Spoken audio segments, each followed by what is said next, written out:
Application deployment installation के एक और ट्यूटोरियल में आपके सामने है। और इस ट्यूटोरियल में हम बात करेंगे, पिछले ट्यूटोरियल में हमने बात की थी लोकल डीबी पे और फिर हमने बात की थी कि हम किस तरह क्रिएट कर सकते हैं एप्लीकेशन जिसमें हम यूज़ कर सकें लोकल डीबी को एज डेटाबेस। इस ट्यूटोरियल में हम क्या करेंगे, क्रिएट करेंगे एप्लीकेशन सेटअप को और फिर उसको डिप्लॉय करेंगे या इंस्टॉल करेंगे क्लाइंट कंप्यूटर पे। इसके अलावा अगर कोई इश्यूज हों ड्यूरिंग इंस्टॉलेशन तो उसको किस तरह फिक्स करेंगे, इस पे बात करेंगे। तो आइए चलते हैं, स्टार्ट करते हैं। इस ट्यूटोरियल में हम उस एप्लीकेशन को यूज़ करेंगे जिसको हमने क्रिएट किया है पिछले ट्यूटोरियल में। आप कोई भी एप्लीकेशन यूज़ कर सकते हैं जिसमें आपने लोकल डीबी को यूज़ किया। तो रन कर दें और आप देखेंगे डेटा शो हो रहा है। अब हम 100% श्योर है कि हमने इसको इंस्टॉल करना है क्लाइंट के कंप्यूटर में। तो सबसे पहले हमने क्या करना है, इसको डिबग से रिलीज करना है। रिलीज कर दिया, फिर आप बिल्ड भी कर सकते हैं या रीबिल्ड भी कर सकते हैं, जो भी ऑप्शन आप सेलेक्ट करें। मैं बिल्ड कर देता हूं।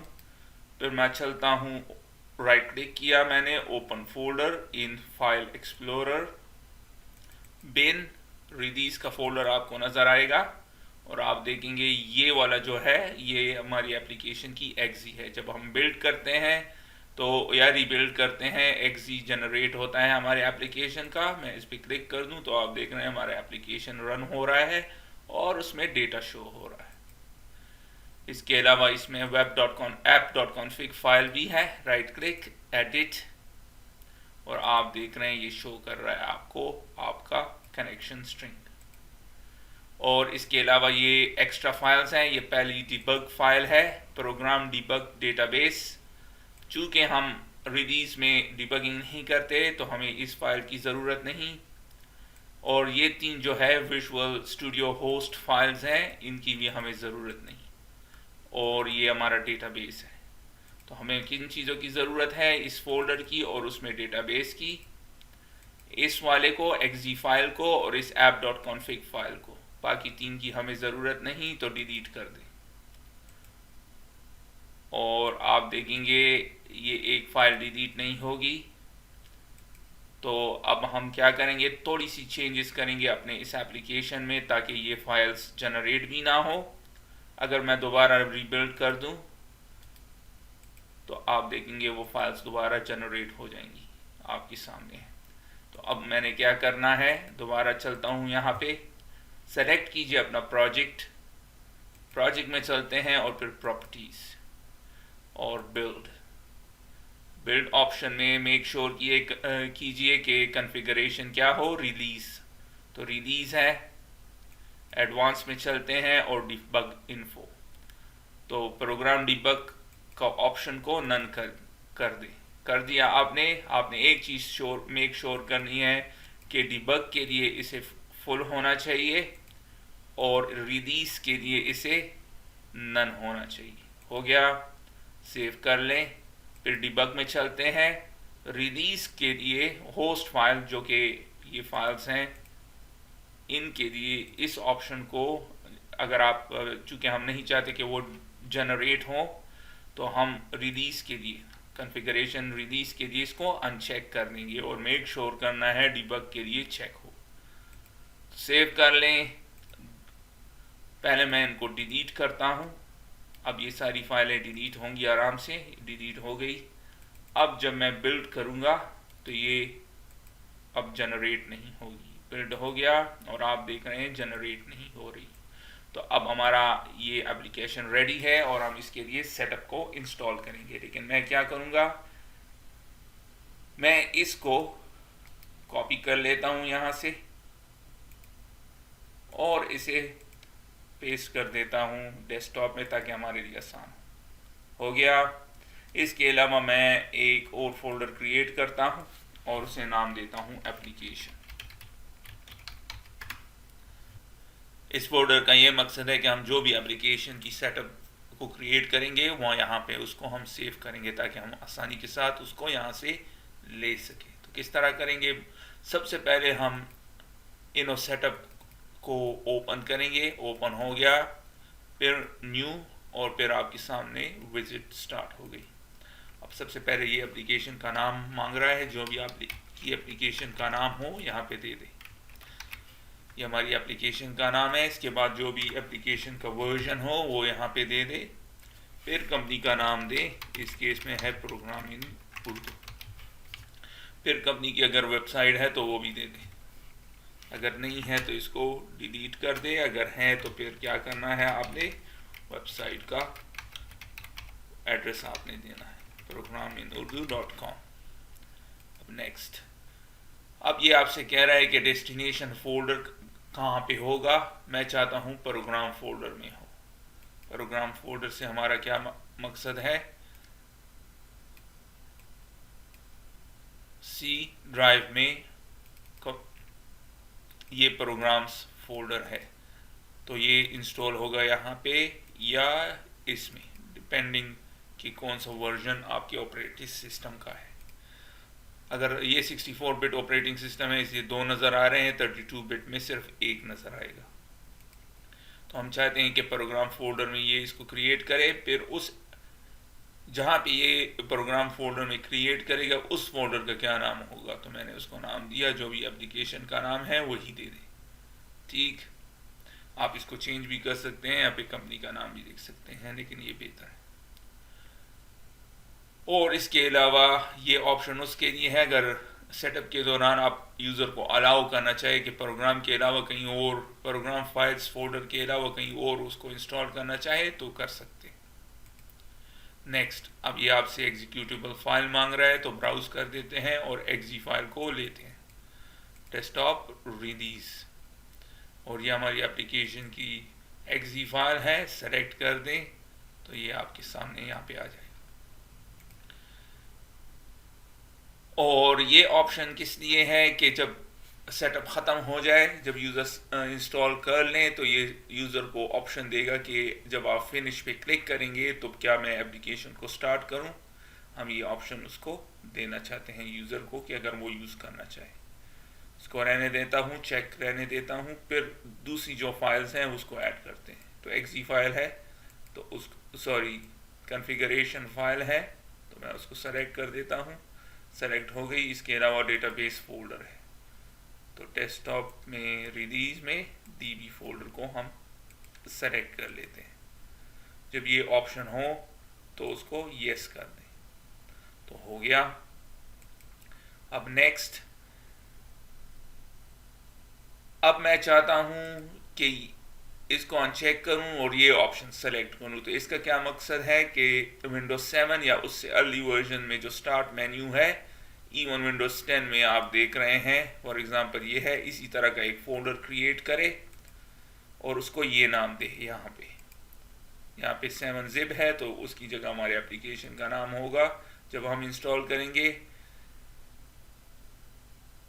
अगर आप चाहते हैं यूज़र अपनी पसंद का कोई नाम दे तो इसको चेक रहने दें। इसके अलावा मैं चाहता हूँ इंटरनेट शॉर्टकट हो हमारी वेबसाइट के साथ, तो जो भी फोल्डर क्रिएट होगा उसमें एक लिंक भी होगा जो कि www.programinurdu.com की तरफ पॉइंट करेगा, क्योंकि पहले स्क्रीन में हमने उसको सेट किया है। अगर कोई और कंपनी है तो उस तरफ होगा।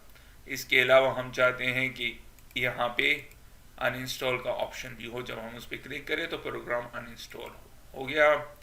और इसके अलावा हम यूज़र को ऑप्शन देंगे कि अगर वो डेस्कटॉप पे, यानी कि डेस्कटॉप पे अगर इसको शॉर्टकट क्रिएट करना चाहें तो वो क्रिएट कर सकते हैं इंस्टॉलेशन के दौरान।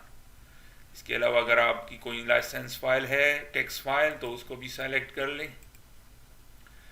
आपने कुछ दिखाना है इंस्टॉलेशन से पहले, तो उसके लिए भी टेक्स्ट फाइल को यहाँ पे सेलेक्ट कर लें, और जब इंस्टॉलेशन फिनिश हो जाए तो अगर आपने यूज़र को कुछ दिखाना हो तो उसके लिए भी टेक्स्ट फाइल को सेलेक्ट कर लें। मैं यहाँ पे इसको ब्लैंक शो कर देता हूँ क्योंकि हमारा कुछ नहीं है। इसके अलावा ये यहाँ पे मैं हम जो भी इंस्टॉलेशन के लिए जो भी लैंग्वेज को देना चाहें वो भी दे सकते हैं। मैं इंग्लिश, फ्रेंच, जर्मन और नॉर्वेजियन को सेलेक्ट करता हूँ।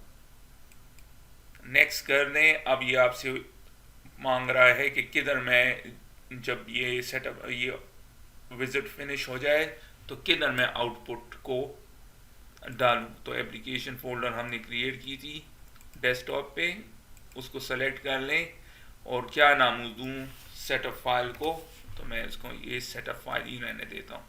अगर तो आपने डिफ़ॉल्ट आइकॉन को यूज़ नहीं करना, खुद का करना है, तो वो भी सेलेक्ट कर सकते हैं आप यहाँ से, लेकिन मैं इस ऑप्शन को नहीं सेलेक्ट करता इस ट्यूटोरियल में। और सेटअप पासवर्ड देना चाहे तो वो भी मैं नहीं सेलेक्ट करता। नेक्स्ट, इस ऑप्शन को चेक रहने दें और नेक्स्ट और फिनिश कर दें। अब आपसे कहेगा would you like to compile the new script, जो स्क्रिप्ट इसने जनरेट की है आप उसको कंपाइल करना चाहते हैं, यस। लेकिन अब ये आपसे कहेगा कि ये अभी सेव नहीं है, तो इसको पहले सेव कर दूं, यस। और आपसे मांग रहे कहाँ पे सेव कर दूं, डेस्कटॉप और एप्लीकेशन में। और मैं यहाँ पे इसको नाम देता हूँ सेटअप 1, आप कोई भी नाम दे सकते हैं, और सेव। और आप देख रहे हैं इस ये जनरेट कर देगा हमारे लिए सेटअप को। आप देख रहे हैं ये इसने जनरेट कर दिया। अब हम चलेंगे और इसको इंस्टॉल करेंगे क्लाइंट कंप्यूटर पे। तो इसको कॉपी कर लें। इन दोनों में क्या डिफरेंस है, ये हमारा सेटअप है और ये इनो सेटअप स्क्रिप्ट है जो कि हमने जनरेट किया है। ये आपके सामने ये स्क्रिप्ट है। तो सिर्फ हमने कॉपी करना है अपना ये एप्लीकेशन। अब मैं क्लाइंट कंप्यूटर पे चलता हूँ। इस केस में मैं वर्चुअल मशीन को यूज़ कर रहा हूँ और पेस्ट कर दें यहाँ पे। और अब सेटअप को रन करते हैं, यस कर लें। और अब आपसे कह रहा है कि कौन सा लैंग्वेज यूज़ करूँ। हमने 4 सेलेक्ट किए थे, जर्मन, इंग्लिश, फ्रेंच और नॉर्वेजियन, लेकिन मैं इंग्लिश को यूज़ करता हूँ। अगर आप जर्मन को करते हैं तो आप देखेंगे ये जर्मन लैंग्वेज में आपके सामने होगा। स्टॉप कर देता हूँ, दोबारा रन कर दें इंग्लिश। और अब ये आपसे कह रहा है कहाँ पे इंस्टॉल करूँ। तो हमने इसको कहा था प्रोग्राम फाइल्स में। तो आप देख रहे हैं ये भी 64 बिट ऑपरेटिंग सिस्टम है, तो ये उसको x86 फोल्डर में, प्रोग्राम्स फोल्डर में इस नाम के फोल्डर के साथ सेव करेगा या इंस्टॉल करेगा। और हमने एक ऑप्शन को सेलेक्ट किया था तो हम चेंज भी कर सकते हैं इसको, लेकिन मैं डिफ़ॉल्ट लेने देता हूँ, नेक्स्ट। अब ये आपसे कह रहा है कि स्टार्ट मेन्यू में यहाँ पे किस नाम से फोल्डर क्रिएट करूँ। तो हम इसको डिफ़ॉल्ट ही रहने देते हैं। और ये भी ऑप्शन हमने जब जनरेट कर रहे थे ये सेटअप, तो उसमें कहा था कि हम यूज़र को अलाउ करें कि क्रिएट शॉर्टकट, डेस्कटॉप शॉर्टकट। तो चेक करते हैं, यहाँ पे शॉर्टकट क्रिएट करेगा। अब रेडी टू इंस्टॉल है तो इंस्टॉल। और आखिर में ये ऑप्शन भी हमने चेक कराया था कि जब सेटअप फिनिश हो जाए, और तो जब हम ऑप्शन दे के वो जब फिनिश हो जाए, प्रोग्राम रन हो, तो हमने कहा था कि हाँ ऑप्शन दो। फिनिश करते हैं, मैं लॉन्च करता हूँ जब फिनिश हो।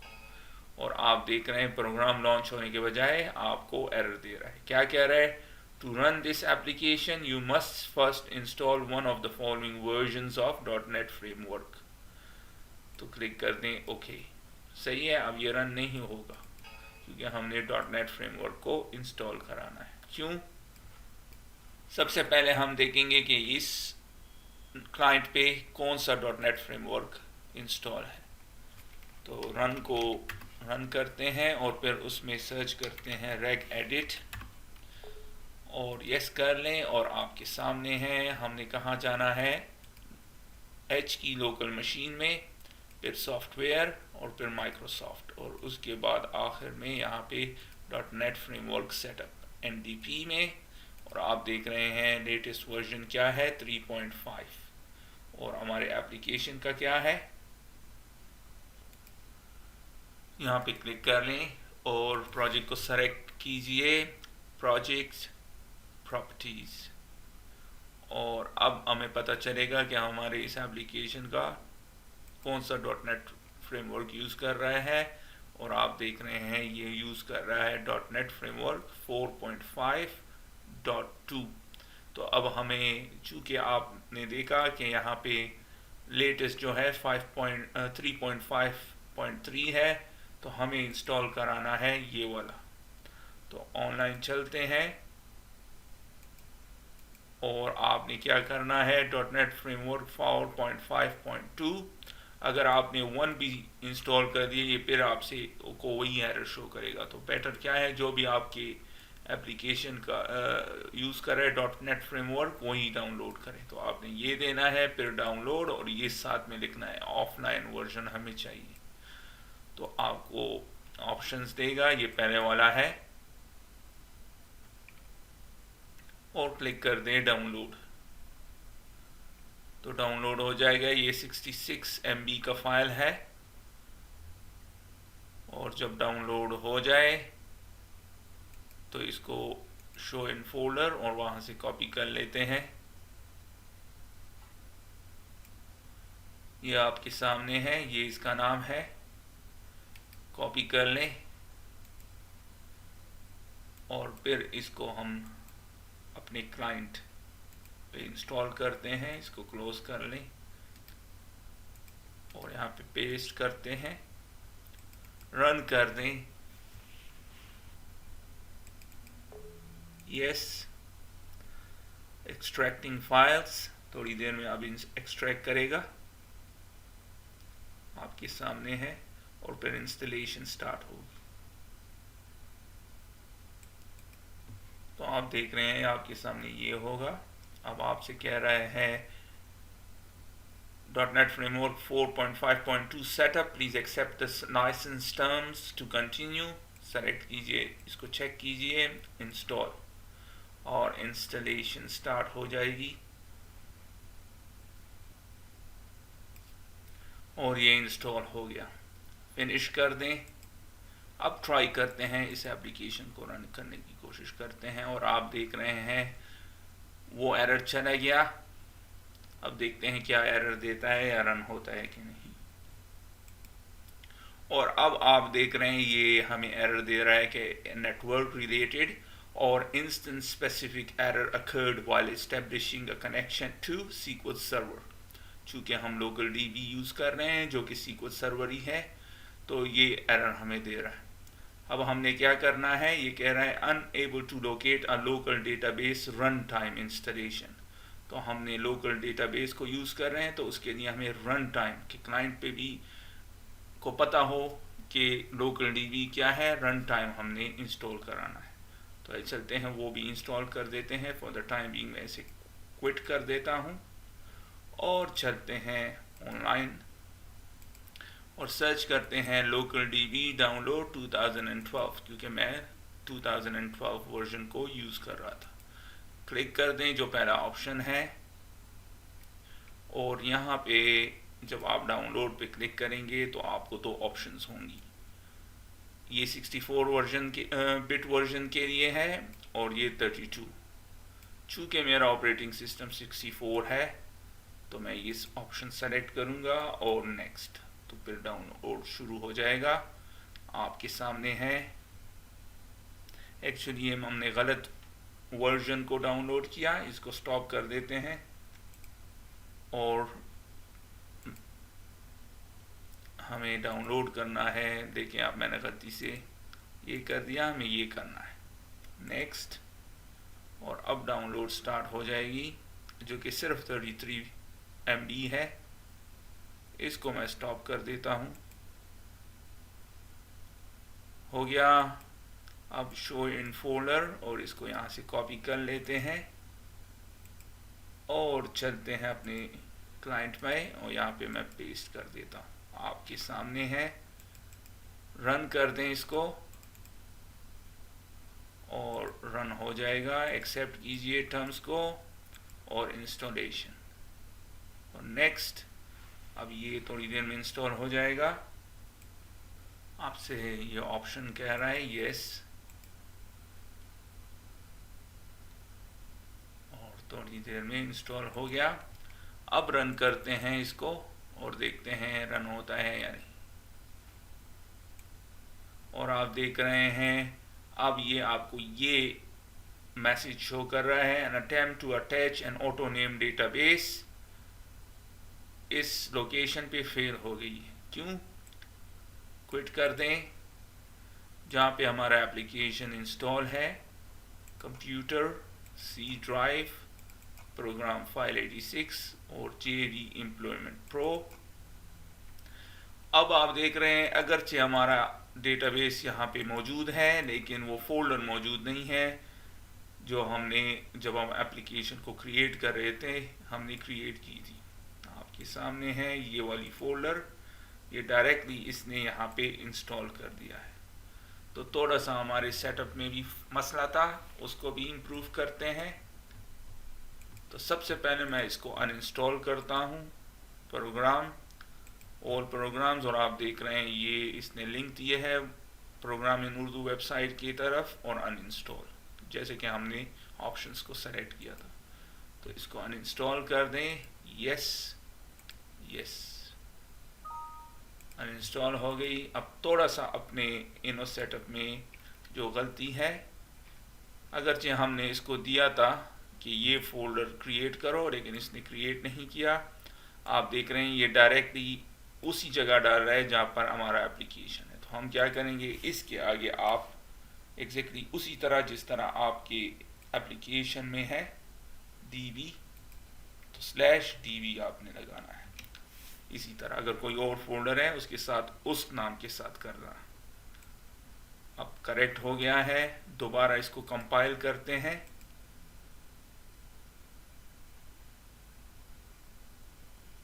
और सेटअप स्टार्ट हो जाएगा, हमें स्टार्ट नहीं चाहिए, नो। अब दोबारा हमारा सेटअप क्रिएट हो जाएगा, कॉपी कर लें, क्लाइंट में चलते हैं, दोबारा यहाँ पे पेस्ट कर देता हूँ, कॉपी एंड रिप्लेस, और फिर रन करते हैं। क्विकली इसको रन करते हैं एग्जैक्टली उसी लोकेशन में जहाँ पहले था, और लॉन्च कर लें। अब आप देखेंगे ये लॉन्च होगा, और लॉन्च हो गया। चलते हैं जिस लोकेशन में इसने इसको इंस्टॉल किया है,